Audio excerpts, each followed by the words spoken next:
வணக்கம், welcome to mango city kitchen. இன்றைக்கி நம்ம பார்க்க போகிறது ஜவ்வரிசி அப்பள வத்தல். இதில் பச்சரிசியும் ஜவ்வரிசியும் சேர்த்து செஞ்சுருக்கேன். நம்ம சேனலில் ஏற்கனவே பச்சரிசியை மட்டும் வச்சு அப்பள வத்தல் போட்டிருக்கேன். டிஸ்கிரிப்ஷன் பாக்ஸில் லிங்க் கொடுக்குறேன், பாருங்கள். இந்த ஜவ்வரிசி அப்பள வத்தலில் ரெண்டு முக்கியமாக கவனிச்சுக்கோங்க. ஒன்று, ஜவ்வரிசி நான் சொன்ன அளவில் போடுங்க. ரெண்டு, நம்ம அப்பள வத்தலை ஊற்றும் பொழுது சன்னமாக ஊற்றணும், ரொம்ப மொத்தமாக ஊற்றக்கூடாது. அதே போல் காய வைக்கும்போதும் நல்லா காய வைக்கணும். ஜவ்வரிசி நல்லா காஞ்சாதான் பொரித்து எடுக்கும்போது கடுக்கு கடுக்குன்னு இருக்காது. இதை நீங்கள் முக்கியமாக கவனிச்சுக்கிட்டு செய்யுங்க. வாங்க வீடியோக்குள்ளே போய் பார்க்கலாம். இதுக்கு பச்சை அரிசி 1 டம்ளர் எடுத்திருக்கேன். இங்கே பாருங்கள், இது பொங்கல் பச்சரிசி. எந்த பச்சரிசி வேணால் நம்ம யூஸ் பண்ணிக்கலாம். தெரியுதுங்களா? இந்த டம்ளருடைய அளவு 200 கிராம். இதே டம்ளர் அளவு தான் இதில் 1/4 டம்ளருக்கும் கொஞ்சம் குறைவாக ஜவ்வரிசி எடுத்துக்கணும். நல்லா கவனிச்சிக்கோங்க, 1/4 டம்ளருக்கும் கொஞ்சம் குறைவாக எடுத்துக்கணும். இது என்ன ஜவ்வரிசின்னு காமிக்கிறேன் பாருங்கள். நைலான் ஜவ்வரிசியில் பொடிசு சின்ன சின்னதாக இருக்கும் இல்லைங்களா, அதுதான் நம்ம யூஸ் பண்ணணும். இப்போ இது ரெண்டையுமே நல்லா கழுவிட்டு வந்துடுறேன். நல்லா கழுவிக்கோங்க, அப்போ தான் நல்லா விளைன்னு வரும் நமக்கு. நல்லா கழுவிட்டு வந்துட்டேன். ரெண்டையுமே அப்படியே மூடி வச்சுருவோம். காலையில் பார்க்கலாம். நைட்டு ஊற வச்சதை காலையில் நடு மிக்சி ஜாரில் போட்டு தண்ணி ஊற்றி மைய அரைச்சிட்டு வந்துடுறேன். நல்லா மைய அரைச்சிட்டு வந்துட்டேன். ஒரு பவுலில் ஊற்றிக்கலாம். நைட்டு ஊற வச்ச ஜவ்வரிசியை அவ்வளோ நல்லா ஊறிருக்கு பாருங்கள். தண்ணி வடித்து வச்சுக்கலாம். இப்போ வடித்து வச்சுருக்க ஜவ்வரிசியை அப்படி இதில் போட்டுக்கலாம். தேவையான அளவு உப்பு போட்டுக்கலாம். 1/2 ஸ்பூன் ஓமம் போட்டுக்கலாம். இது பிள்ளைகளுக்கு கொடுக்குற வாசி ஓமம் போடுறேன். பெரியவங்க சாப்பிட்றதா இருந்தால் சில்லி ஃப்ளேக்ஸ் போட்டுக்கோங்க. சில்லி ஃப்ளேக்ஸுங்கிறது ஒன்றும் இல்லை, நம்ம மிளகா இருக்குங்களா, வரமிளகா, அதை நம்ம மிக்சியில் போட்டு நல்லா 2 சுற்று சுற்றினா போதும். அப்படியே உடஞ்சி வரும். அதை நம்ம போட்டுக்க வேண்டியது தான். இப்போ பதம் காமிக்கிறேன். மாவு பதம் கொஞ்சம் கெட்டியாக இருக்குது. அதுக்கு தான் நான் மிக்சி ஜாரை கழுவி கொண்டாந்து வச்சுருக்கேன். தண்ணி அதை ஊற்றிக்கலாம். நிறைய ஊற்றிடாதீங்க, பதம் பார்த்து தான் ஊற்றணும். ரொம்ப தண்ணியாகவும் இருக்கக்கூடாது, ரொம்ப கெட்டியாகவும் இருக்கக்கூடாது. மாவு உங்களுக்கு காமிக்கிறேன். கொஞ்சம் கெட்டியாக இருக்குது, கொஞ்சம் தண்ணி ஊற்றிக்கலாம். மிக்சி கழுவி வச்சுருக்கோம் இல்லையா, அந்த தண்ணியை ஊற்றிக்கலாம். தண்ணி மட்டும் பார்த்து தான் ஊற்றி கலக்கணும். அதே மாதிரி ஃபஸ்ட்டே நல்லா கலந்து வச்சுக்கணும். இடையில நம்ம கலந்தோம்னா வெடிப்பு வரும். இப்போ பதம் கரெக்டாக இருக்குது உங்களுக்கு. உப்பு டேஸ்ட்லாம் பார்த்துக்கோங்க. மாவு ரெடி பண்ணியாச்சு. இப்போ நம்ம தவளை, இந்த மாதிரி தவளை எடுத்துக்கோங்க. இதில் நான் 3/4 அளவு தண்ணி எடுத்துருக்கேன். எடுத்துகிட்டு இதுக்கு தகுந்த மாதிரி ஒரு துணி கட் பண்ணியிருக்கேன். அதை நல்லா தண்ணியில் நினச்சிருக்கேங்க. நம்ம இட்லி துணி இருக்குல்ல, காடா துணி, அந்த மாதிரி இருக்கணும். ரொம்ப சன்னமாக எடுத்துக்காதீங்க, காடா துணி மாதிரி இருக்கணும், இட்லி துணி மாதிரியே. இதுக்கு கட்டுறதுக்கும் கயிறும் நான் நல்லா தண்ணியில் நினச்சிட்டு வந்துட்டேன். இப்போ நம்ம இதை அப்படியே கட்டிக்கலாம். நல்லா டைட்டாக கட்டிக்கணும்.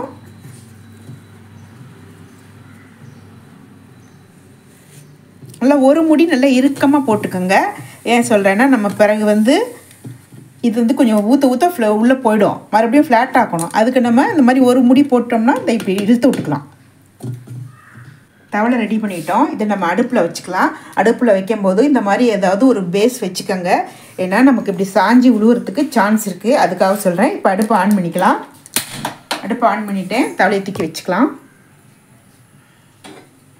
அதே மாதிரி இந்த துணியெல்லாம் ரொம்ப கீழே தொங்குச்சுன்னா ஃபயர் ஆகிறதுக்கு சான்ஸ் இருக்குது. இதெல்லாம் நல்லா ஓரத்தில் எடுத்து வச்சுருங்க. இந்த சைட்லலாம் நல்லா கொதிக்கட்டும். தண்ணி கொதித்து இப்போ ஆவி வரணும். ஆவி வந்தோடனே உங்களுக்கு நான் காமிக்கிறேன். தண்ணி கொதித்து நல்லா ஆவி வருதுங்க. உங்களுக்கு தெரியுதான்னு தெரியல, நல்லா ஆவி வருது. ஆவி வந்த பிறகு நம்ம ஒரு கரண்டி எடுத்து அப்படியே தேய்ச்சி விட வேண்டியதுதான். அவ்வளோதான்.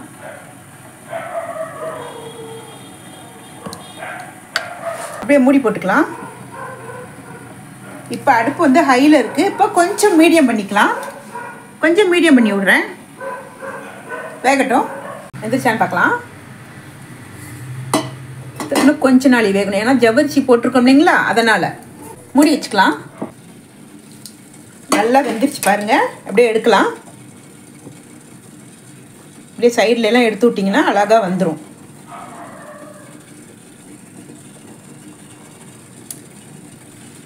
அப்படியே எடுத்து ஒரு காட்டன் துணியில் இப்படி போட்டு வச்சுக்கோங்க. இன்னொன்று ஊற்றி காமிக்கிறேன். நமக்கு இப்படி ஊற்ற ஊற்ற கொஞ்சம் குழியாக போயிடும். துணி நிறையா ஊற்றும் போது இந்த மாதிரி தான் ஆகும். அப்புறம் நம்ம கரெக்ட் பண்ணிக்கலாம். இப்போ மூடி வச்சுக்கலாம். வெந்துருச்சான்னு பார்ப்போம். சூப்பராக வெந்துருச்சு. உங்கள் பாருங்கள் எப்படி உப்பி வருதுன்னு. இந்த ஜவ்வரிசிலாம் எவ்வளோ அழகாக தெரியுது. கொஞ்சம் பொறுமையாக எடுத்திங்கன்னா வந்துடும்.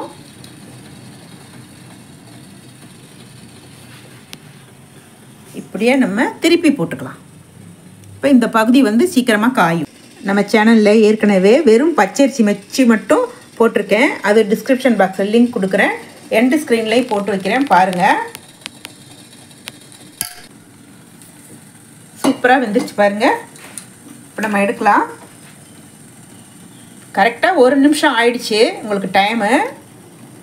நம்ம ஜவ்வரிசி போட்டிருக்கோம் இல்லைங்களா, அதனால் கொஞ்சம் டைம் எடுத்துக்கும். வெறும் பச்சரிசினா இவ்வளோ டைம் எடுத்துக்காது. அதேமாதிரி நான் சின்னதாக ஊற்றிருக்கேன். நீங்கள் கொஞ்சம் பெருசாக ஊற்றுனீங்கன்னா அதுக்கு தகுந்த டைம் எடுத்துக்கும். ரொம்ப எளிமையாக செஞ்சிடலாம். நம்ம ஒரு 100 கிராம் மட்டும் பச்சரிசி எடுத்து போட்டு சின்ன மிக்சி ஜாரில் போட்டு செஞ்சு பாருங்கள். சூப்பராக வரும். இது மூடியும் நல்லா இந்த மாதிரி கூம்பாக இருக்கிற மாதிரி வைங்க. சில நேரம் அப்படியே உப்பிக்கிட்டு மேலே வரும். சீக்கிரமாக ஆகணுங்கிறதுக்காக 2 தவளையில் வச்சுருக்கேன். பாருங்கள், கொஞ்சம் ட்ரை ஆகிடுச்சுன்னா லேசாக தண்ணி தடவிக்கங்க. ரொம்ப தடவை வேணாம். ஏன்னா நம்ம ஜவ்வரிசி போட்டிருக்கோம் இல்லையா, அதனால் கொஞ்சம் பிசு பிசுப்பு இருக்கும். இப்போ நான் ஊற்றி காமிக்கிறேன். இன்னொன்று இதில் இந்த மாதிரி சின்ன கரண்டி வச்சுக்கோங்க. சட்னி கரண்டின்னு சொல்லுவாங்க. இது நம்ம அளவும் ஒரே மாதிரி ஊற்றினா அழகாக இருக்கும். இதையும் மூடி வச்சுருவோம். 2மே வேகட்டும். வெந்துருச்சான்னு பார்க்கலாம். வெந்துருச்சு. ஒரு கையில் கேமராவை பிடிச்சிட்டு எடுக்கிறேன் நாங்கள், அதனால் கொஞ்சம் பதட்டமாக இருக்குது. எடுக்கலாம். எப்படி நல்லா வருது பாருங்கள். ப்ரௌனாக தெரியுதுங்களா இந்த ஹீட்னால். அதனால் கொஞ்சம் கவனமாக பார்த்துக்கணும். இது எதுவும் பிடிச்சி எரிஞ்சிடாமல் கொஞ்சம் கவனமாக பார்த்துக்கணும். நம்ம நிறைய பேர் தட்டில் ஊற்றி ஊற்றி செய்வாங்க. சின்ன சின்ன தட்டிலலாம். இல்லாட்டினா இட்லி ஸ்டாண்டு இருக்கு இல்லைங்களா, தட்டு இட்லி ஸ்டாண்டு, அதில் கூட ஊற்றி செய்வாங்க. எனக்கு என்னமோ அதை விட இது ரொம்ப ஈஸியாக இருக்கிற மாதிரி இருந்துச்சு செய்கிறதுக்கு. இந்த தண்ணி பாத்திரத்தில் பொங்கி பொங்கி வருமானலாம் கேட்டிருந்தாங்க. அதெல்லாம் பொங்கியே வராதுங்க. பயப்படாமல் செய்யலாம். நிறைய பேர் கேட்டிருந்தீங்க. அதேமாரி காய வைக்கிறது எப்படின்னு கேட்டிருந்தீங்க. அதை நான் சொல்கிறேன், தெளிவாக சொல்கிறேன். சைடில் எடுத்து விட்டோம்னா அழகாக வந்துடும். பட்ரு ஜாமெல்லாம் தடவோம் இல்லைங்களா, அந்த நைஃப் இது. வீட்டில் நம்ம வீட்டில் என்ன இருக்கோ அதை வச்சுக்கோங்க, எடுக்கிறதுக்கு வசதியாக வர்றதை. அதே மாதிரி இந்த மாதிரி ஒரு நைஃப் வாங்கி வச்சுக்கோங்க. இது வந்து நைஃப்னு சொல்ல முடியாது, பட்டர் ஜாம் தடவத்துக்கு தான். இதுவும் டிமார்ட்லாம் வாங்கினேன். 48 ருபீஸு. ரொம்ப நல்லா இருக்குது. ஆப்பம் எடுக்கிறதுக்கும் ரொம்ப நல்லா இருக்குது. நல்லா யூஸ் ஆகுது.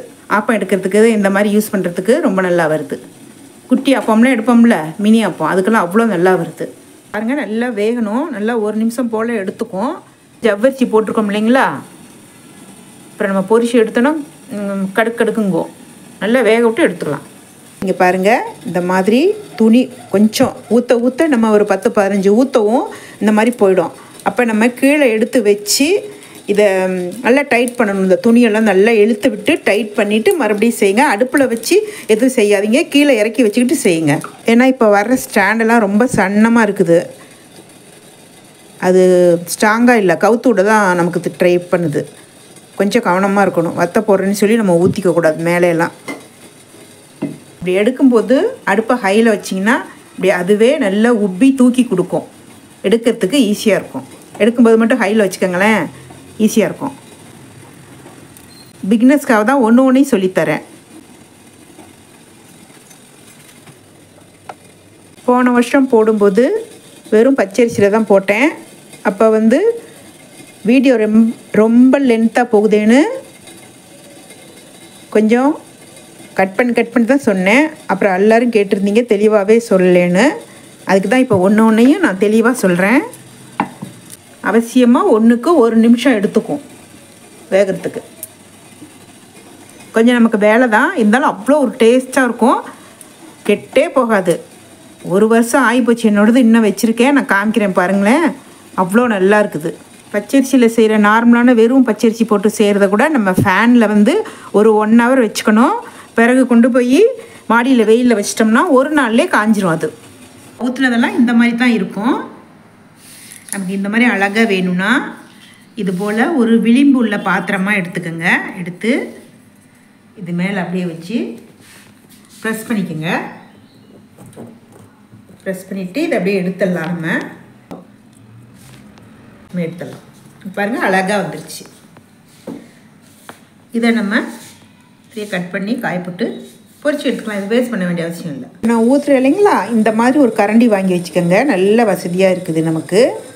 இப்போ எல்லா சூப்பர் மார்க்கெட்லேயும் விற்கிது. இது வந்து 65 ருபீஸ் தான். இங்கே பாருங்கள், பணியாரம் ஊற்ற, மினி ஆப்பம் ஊற்ற எல்லாத்துக்குமே சூப்பராக இருக்குது. மூடி வச்சுக்குவோம். இது வேகட்டும். இதுக்கும் ஊற்றலாம். இதே கரண்டியில் தான் நான் ஊற்றி காமிக்கிறேன்.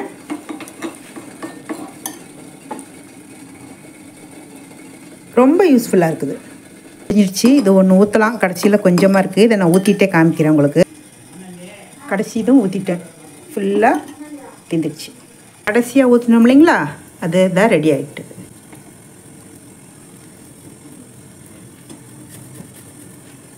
இதோட முடிஞ்சிடுச்சு. நிறைய பேர் கேட்டிருந்தீங்க தண்ணி பொங்கி பொங்கி வருமானு. இப்போ நான் எல்லாம் ரெடி பண்ணி முடிச்சிட்டேன். இப்போ உங்களுக்கு இந்த முடிச்சு அவுத்து காமிக்கிறேன் பாருங்கள். தண்ணி கொஞ்சம் தான் இருக்குது. எனக்கு கரெக்டாக போயிடுச்சு. இதுலேயும் கொஞ்சம் தான் இருக்குது. இப்போ 2 வச்சு செஞ்ச வாசி எனக்கு கரெக்டாக போயிடுச்சுங்க. சப்போஸ் ஒன்றே வச்சு ஒரு தவளையை வச்சு செய்கிறதா இருந்தால் கொஞ்சம் இடையில பார்த்து கொஞ்சம் தண்ணி ஊற்றிக்கோங்க. அங்கே பாருங்கள், இதெல்லாம் பொங்காது கொள்ளாது. இப்படி இருக்குது பாருங்கள். நிறைய பேர் கேட்டுருந்தீங்க பொங்கி பொங்கி வருமானு பாத்திரத்தை காமிக்க சொல்லி. அதுக்கு தான் காமிக்கிறேன். எல்லாமே ரெடி பண்ணி வெயிலில் காய வச்சிட்டேன் பாருங்கள். ஒரு 2 மணி நேரம் கழித்து ஒரு தாம்பாளத்தில் எடுத்து போட்டுடுறேன். இங்கே ரொம்ப காற்றடிக்குது. காற்றுல பறந்துடும் போல இருக்குது. ஒரு தாம்பாளத்தை எடுத்து போட்டுறேன். காலையில் காயப்பட்டதை சாயந்தரம் போல் எடுத்துகிட்டு வந்துட்டேன். இன்னும் 2 நாள் காயட்டும். ஏன்னா ஜவ்வரிசிங்களா நல்லா காயணும். இந்த ஷேப்பாக செஞ்சோம் இல்லைங்களா, அது பாருங்கள் எவ்வளோ அழகாக இருக்குது. 2 நாள் நல்லா வெயிலில் காய வச்சுட்டேன். ஜவ்வரிசி போட்டு வச்சு அவசியமாக வெயில் நல்லா காய வச்சுக்கணும். அதெல்லாம் நல்லா காஞ்சிட்டு பாருங்கள் சவுண்டு வருது. இப்போ நம்ம பொரிக்கலாம். நம்ம ஷேப்பாக கட் பண்ணோம் இல்லைங்களா, அதை முதல்ல பொரிக்கலாம். கடலை எண்ணெயில் தான் நான் பொரிக்கிறேன்.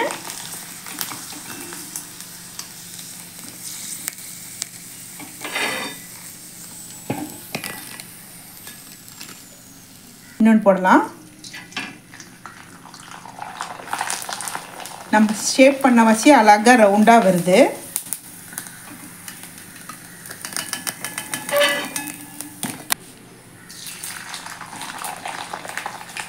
நல்லா பொரியுங்க. பொரியும் அந்த ஜவ்வரிசிலாம். எவ்வளோ சூப்பராக வருது பாருங்கள்.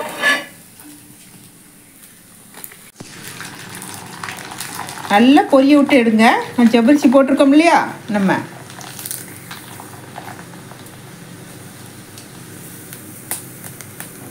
தெரியுதுங்களா முத்து முத்தா ஜவ்வரிசிலாம். அப்போ சாப்பிடும்போது கடுக்கடுக்குன்னு இருக்காது. இதே மாதிரி நல்லா காய வச்சுக்கணும்.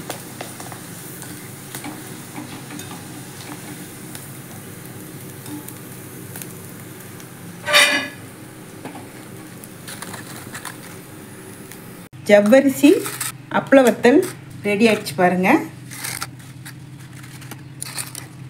இது பொரிக்காதது, இது பொரிச்சது. உங்களுக்கு நான் உடச்சி காமிக்கிறேன் பாருங்கள் எவ்வளோ கிறிஸ்பியாக இருக்குன்னு.